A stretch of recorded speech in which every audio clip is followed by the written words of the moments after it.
பொதுவாக எல்லாருமே பயந்துக்கிறாங்க பேய் இருக்குதா இல்லையான்ட்டு. உண்மையாலுமே பேய் இருக்குதுன்னு சொல்லி கேட்டிங்கன்னா, அறிவியல் பூர்வமாக பேய் இருக்குதுன்னு சொல்லி அறிவியல் அப்படிங்கிறத ஏற்றுக்காது. பகுதி ஏன்னு சொல்லி கேட்டிங்கன்னா, அறிவியலை பொறுத்த வரைக்கும் வந்து பார்த்திங்கன்னா, ஆதாரபூர்வமான விஷயம் வேணும். அப்படி ஆதாரம் இருந்தால் மட்டும்தான் அறிவியல் ஏற்றுக்கும். ஆதாரம் இல்லைன்னா அறிவியல் ஏற்றுக்காது.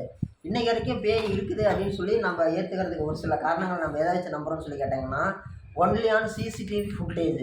சிசிடிவி ஃபுட்டேஜில் கூட இதுதான் பேயின்னு சொல்லி சொல்லப்படலை. ஏதோ சமானுஷம் கிடையாது. சம்திங் ஏதோ பிளிங்காக தெரியுது, ஏதோ கிராஸ் ஆகி போகுதுன்னு தான் வந்து அறிவியல் ஒத்துக்குது. அறிவியல் என்ன சொல்லுதுன்னா, மூளைக்கும் மனசாட்சிக்குமே வந்து ஒரு இது இருக்குது, ஒரு விஷயம் இருக்குதுன்னு சொல்கிறாங்க. என்னன்னு சொல்லி கேட்டோம்னா, நம்ம எல்லாரும் சொல்கிறாங்களே, உனக்கு மனசாட்சி இருக்குதாடா, உன் மனசு என்ன சொல்லுதோ அதை செய்யன்றோம்ல.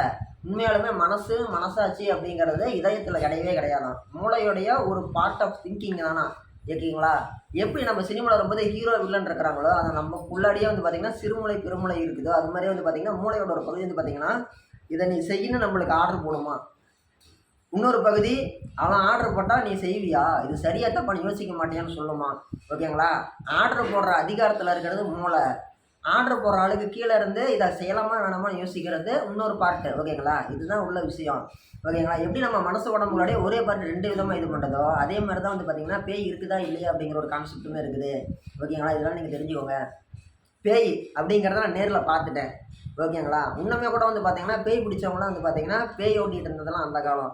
இன்றைக்கெல்லாம் வந்து பார்த்திங்கன்னா நாகூர் தர்காலாம் போகிறாங்க. நாகூர் தர்காவில் போகிறவங்களுக்கு பேய் ஓட்டுறவங்களுக்கு பேயெல்லாம் வந்து போகுது. அறிவியல் பூர்வமாக தான் என்ன பண்ணுறாங்கன்னு சொல்லி கேட்டிங்கன்னா, இதை வந்து பார்த்திங்கன்னா ரொம்ப மன அழுத்தத்தின் காரணமாக தான் இந்த மாதிரிலாம் வருதுன்னு சொல்லி சயின்ஸ் சொல்லுது. என்னென்னு சொல்லி கேட்டோம்னா, அவங்களுக்கு வந்து நம்ம வந்து கவுன்சிலிங் கொடுக்கலாம், அவங்களுக்கு வந்து நல்ல தூக்க மாத்திரை கொடுக்கலாம், நல்ல ஒரு ஸ்பீச் கொடுக்கலாம். அவங்க மன டிப்ரெஷன்லேருந்து வெளியில் கொண்டு வந்தோம்னாலே அந்த பேய் பிடிச்ச தன்மை மாதிரி ஒரு மன அழுத்தத்தில் இருக்கிறவங்க வெளியில் வந்துடுவாங்கலாம் சொல்லி சொல்கிறாங்க. ஓகேங்களா?